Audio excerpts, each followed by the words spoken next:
Hi, UMAC fans. Welcome to another edition of our UMAC Throwback Thursday Championship Series. We are here with the head men's and women's golf coach from the College of St. Scholastica, Rachel Gray. We are here to talk about the 2019 Women's Golf Championship that St. Scholastica won last fall.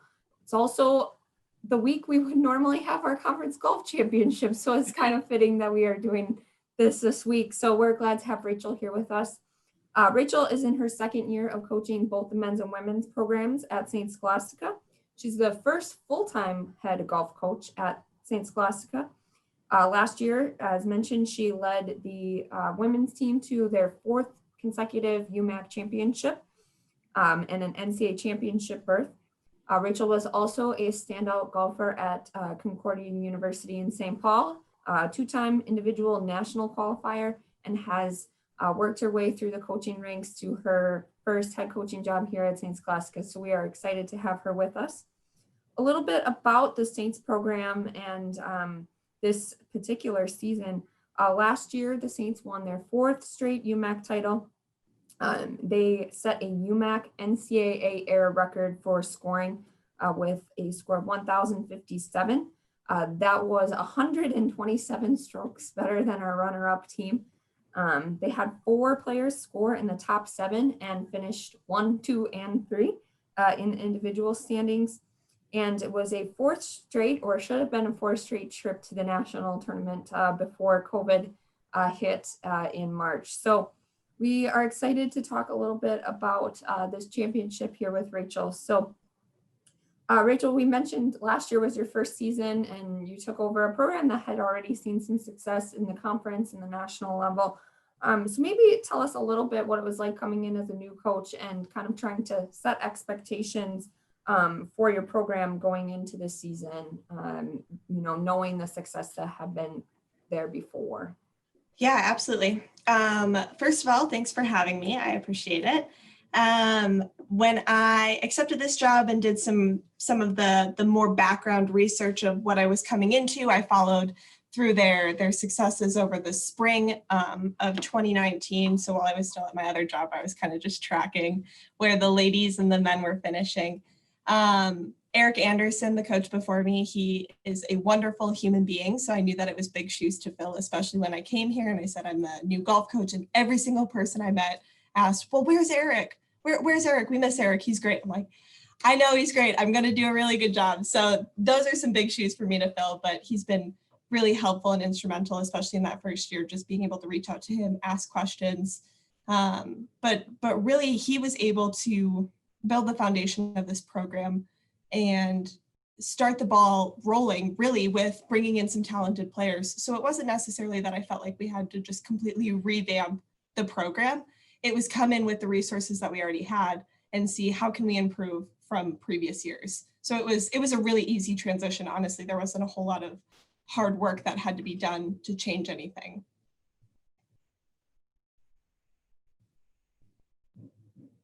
Sorry, had on mute here. So talk a little bit about then, were there any challenges with being a new coach in a successful program that you had to navigate through, and maybe how you kind of tried to infuse some of your own ideas into an already successful program in terms of building team culture? Yeah, absolutely. I think there's always going to be issues. There wasn't anything that was like crazy overbearing, nothing that really hindered the program. I think oddly enough, what I really came in with was a better practice plan. So really structured practice of like, we're going to do these 3 drills. We're going to play these 3 putting games. We're going to do this on the range, whatever it is. And then once we finish it, we're going to go. So our practice is very much quality based and not quantity based. So we're able to get through practice really easy because the players come in. I say, here's our practice plan for the day. When you finish it, you're good to go. And so then they're motivated to just work hard. If they want to have fun and chat with your teammates, you're just going to be here a little bit longer, which is fine by me. I'll hang out with you. But I think actually giving them that structure helped them flourish and do a lot better because they didn't have as much of that direction coming from like the high school golf or just the first few years, because Eric was part-time. So you've got to give him some credit. He couldn't be to everything, and that's not on him. He was working all sorts of jobs. And so I think for them to have a coach that could come in, be at every single practice, was there with them, you know, sun up to sundown. It was the first week that I had said something about one of the practices, and they said, "Are you going to be there with us?" Like, of course I'm going to be there. What a silly question. They're like, "Really?" So, I mean, it was actually a lot of really good positive stuff that I almost, not to compare them insultingly to like kindergartners, but kindergartners need structure. And I think that the team having the structure really helped them do super well and succeed at the conference championship for sure. Yeah, so let's talk a little bit about that. You know, that structure you put into place definitely yielded results. The women's team far exceeded any success they had had previously. So what did it mean to you as a first year coach to see that all kind of come together at the end of the fall? And, you know, what did it mean to have some of those achievements, you know, not just as a team, but individually and in kind of your first year? How was that experience? Yeah, absolutely. So with them winning, the ladies winning 3 years up until last year, I didn't want it to get to the point where we walked in and assumed we were going to win, because bad things happen when you start assuming that, you know, everything's going to work in your favor. So we tried to reframe what the conference championship was going to look like. Can we shoot a tournament low? Can each person career it one of the 3 days? So setting more team specific goals instead of playing our competition. Because really at the end of the day, golf is so special because it's you versus the golf course. You happen to be playing with some competitors, but it's really just you versus the golf course. And so that's what we tried to implement going into the conference championship. I figured that you were going to ask about successes. And because it was literally a year ago, I jotted down some notes because there were so many. Like you mentioned, 127 strokes, our largest margin. We took off 10 strokes from day 1 to day 2, which is awesome that they just continue to improve. Olivia Wright, freshman, and Hannah Johnson, junior, so both returning this year. We're battling for medalist honors going into that final day, which is so cool to just send 2 of the golfers out and be like, have at it, enjoy. Hannah Cornwell, she had her low round of the day for the whole competition. Her final day, which was also her low that fall. Ruby shot her record low on day 2. Hannah Garcia improved by 8 strokes from the second day to the third day.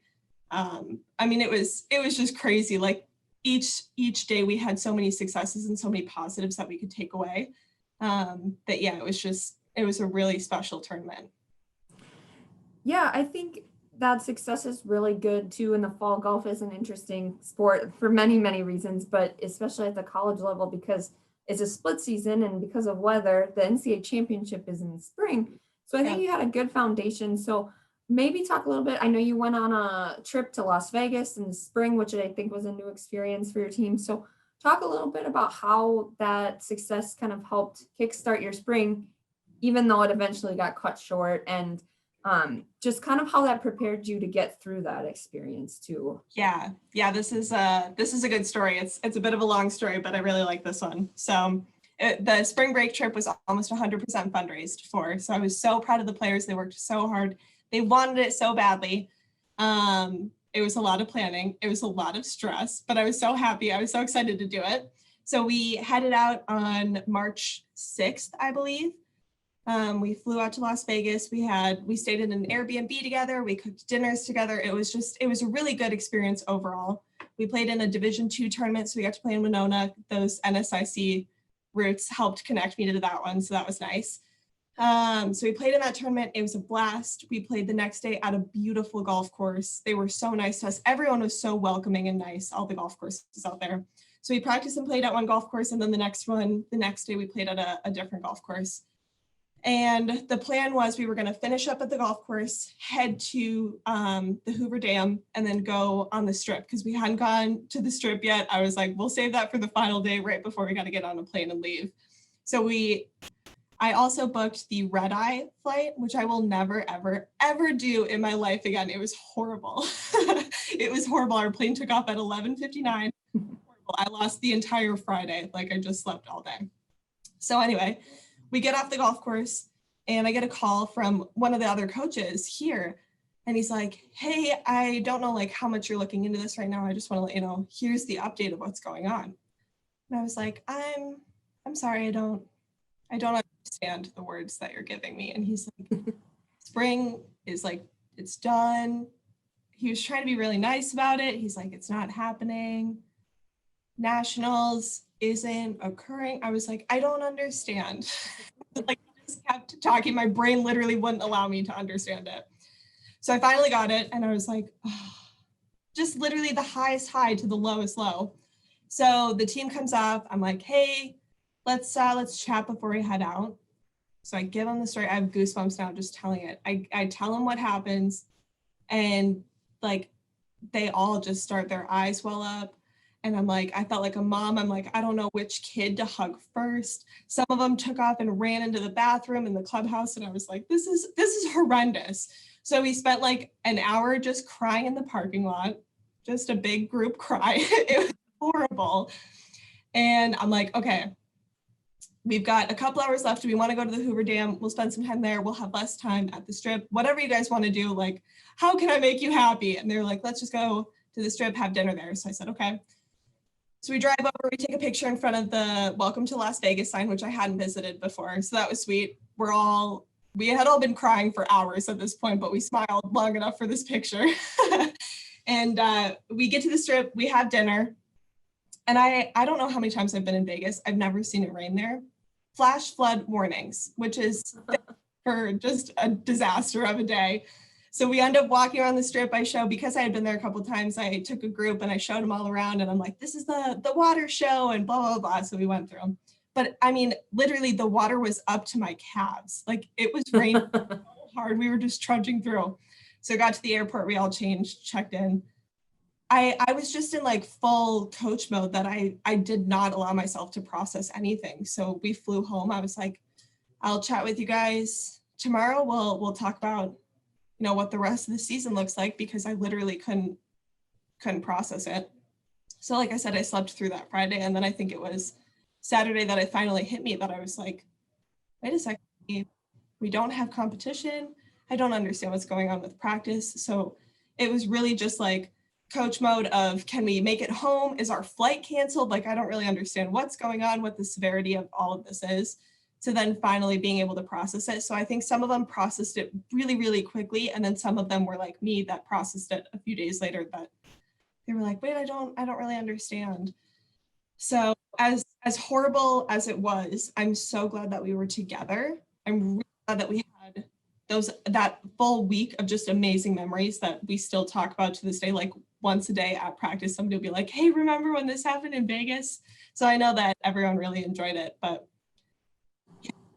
it was a tough day for sure.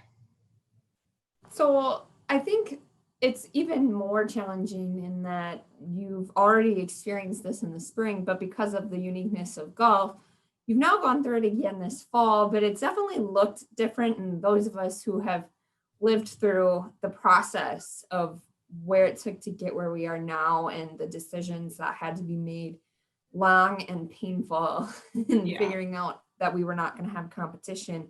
How do you think some of the experiences you went through, not just like the immediate experience you talked about, but working through remote learning with your players and having to figure out contact, how did some of that kind of prepare you to be ready and have them be ready for the potential to have no competition this fall? Yeah, that's a really interesting question. So in the spring, we spent a lot of our energy and efforts figuring out the online learning, the resources that they need, making sure we stay in contact. There were some coaches that were doing a lot of Zoom meetings, but I was of the belief that they're probably zoomed out, honestly. So it was more just texting or calling, even like a FaceTime date type of thing where we just catch up. But because they had that experience, I think that they were able to just kind of transition like, okay, yep, it's going to be a hybrid learning. So some classes are online, some classes are in person. Most of them are online. So I think just kind of gotten used to it. And the freshmen as well, because the freshmen lived through senior year of high school moving online. So it's kind of similar for them. Focusing our efforts on other things, I suppose. So in the spring, instead of focusing on golf, it was more online learning. And now, because they're used to online learning, we can still focus on practice and getting better.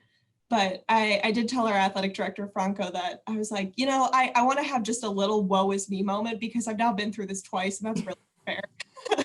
And I said, in the spring, it was cut abruptly. And now it's been hundreds of hours of planning and it's been cut. And neither one feels better than the other. They both hurt. They're both pretty bad.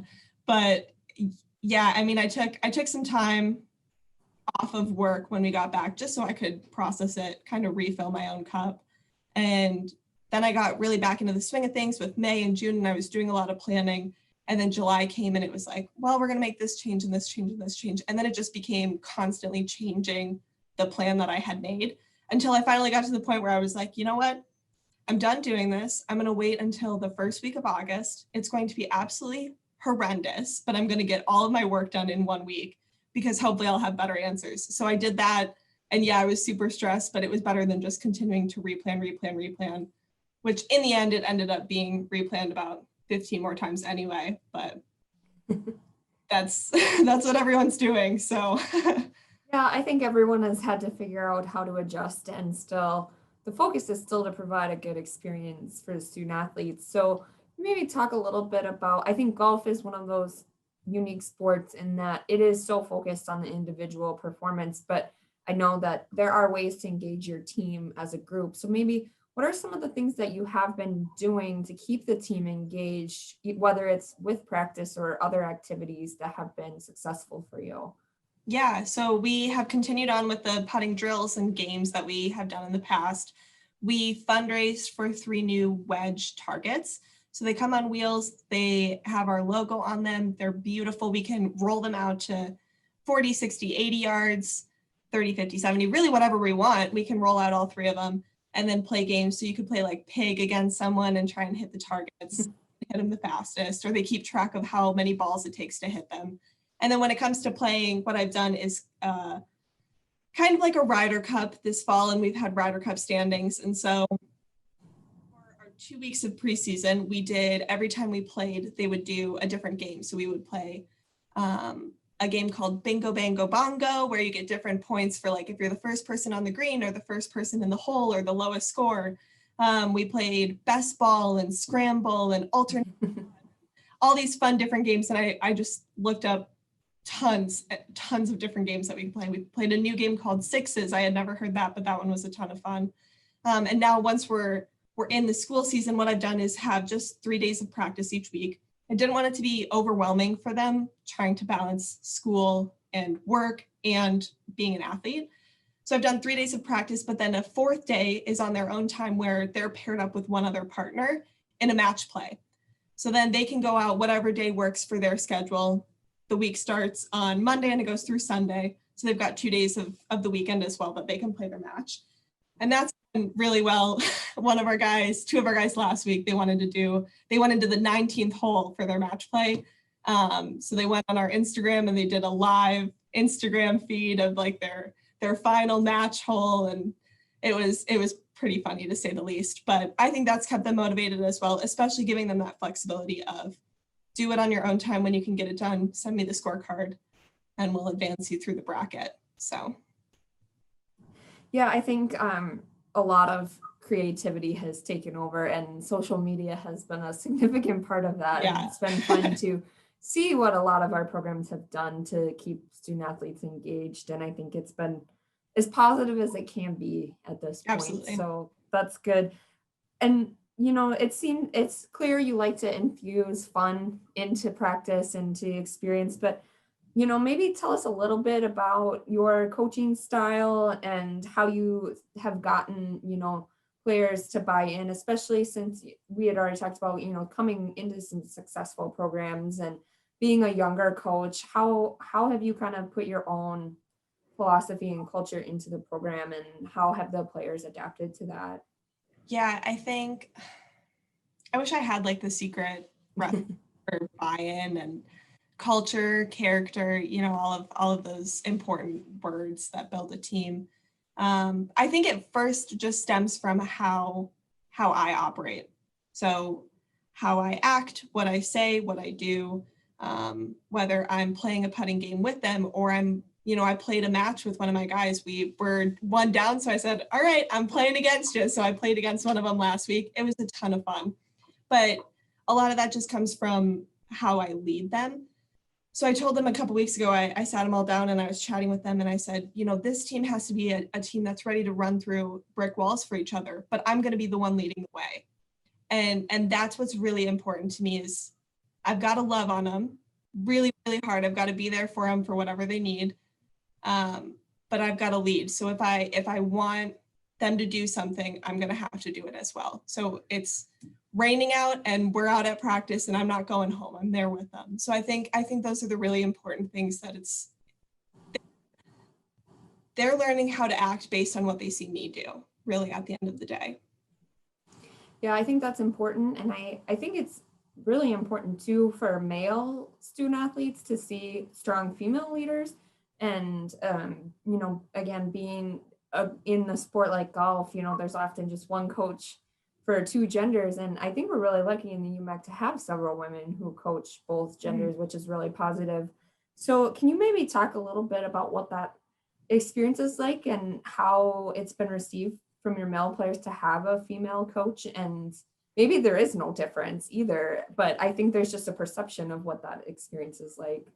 Yeah, I can touch on this with two literally completely different answers. So one answer is, yeah, there is a difference, absolutely. And I feel like I connect with the guys on the golf course a lot better because I was of the same mentality when I played college golf. So in that sense, my coach would be like, I'd come up and he'd be like, come on, you got to get your head in the game. Let's do this. Let's pull one out. Let's get a par. Let's make a birdie. And he'd be really stern with me. And I'd be like, yeah, let's go. Let's do it. If he was like, hey, you can do this. You are a great person. I'd be like, what are you doing? I don't want any of that. So with the guys, I feel like, yeah, I can give them that tough love. But I had a talk with Maria, who's our Nordic ski coach, and she's the first female head coach here at Scholastica that coaches both men and women, and I'm now the second. And I had this talk with her, and she put things into perspective for me, which is the other side of the coin. And that's, at the end of the day, it's golf. So I'm going to have ladies who can take, more tough love, and I'm going to have guys who really need to be encouraged and loved on out on the golf course because they're going through it. And at the end of the day, it really is just golf. And so that's kind of reframed my process of thinking about how I coach. Because just you versus the golf course. The golf course doesn't care if you're a man or a woman. It's going to try and beat you down no matter what. And I think that's been really interesting. I haven't had any problems with the men's team or the women's team, really. And I think I almost see it as like I'm a second mom for the guys on the team, because they'll come in and they'll be like, hey, I'm going through this, or I've got this, what should I say to this girl? Like, they really trust me, which is so sweet. And I really appreciate that. And so I feel like I'm kind of like a second mom to them, that they're always in my office asking advice or telling me a story about what's going on. So it's good.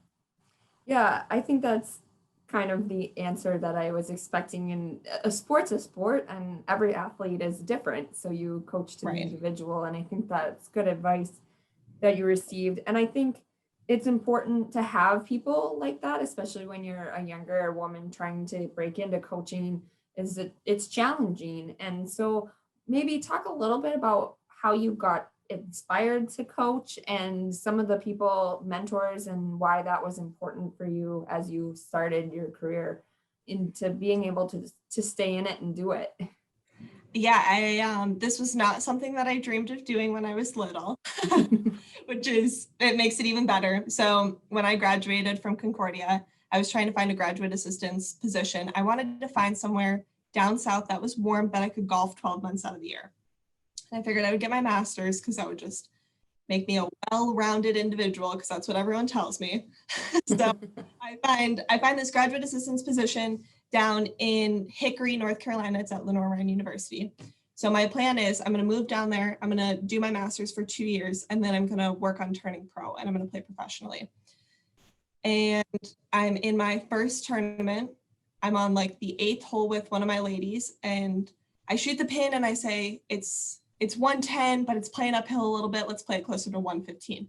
She said, 115, are you sure? I said, I'm 100% sure. She said, okay. She hits the shot, takes one bounce, goes in the hole for an eagle. In that moment, I was happier than any golf shot I've ever hit in my life. Like, happier than my own hole-in-one. Like, it was the coolest experience. And that was when I decided, yep, this is what I'm doing. It didn't take long at all. It was incredible. And I think that it's something I've thought about a lot, because I wonder how many people think this is what I want to do and they have no idea, and they try something new and they're like, oh my gosh, I had no idea I would like this so much. So it was amazing. It was a really great graduate assistant's position that I was in. The coach that I worked for, he was the men's women's golf coach. So I had experience of coaching men and women while I was there. I loved it. I loved working for him. I was offered an assistant's position and I had to outweigh, do I finish my graduate assistant's schooling position here, everything that I love, or do I start my career? And I ended up with starting my career, but I think those decisions kind of led me into where I am today. And every coach that I've worked for, every coach that's helped me, has coached me, has been so instrumental in, I could pick up the phone and call them and they'd offer any advice that I'm asking. So it's awesome. The golf community is a small one once you get to know people, and they're really encouraging, really supportive. Yeah, I think none of us dream of working in college athletics. It just kind of happens to you. And then next thing you know, here you are 10 years later and you're still doing it. And someday you wake up and say, hope this was the right decision.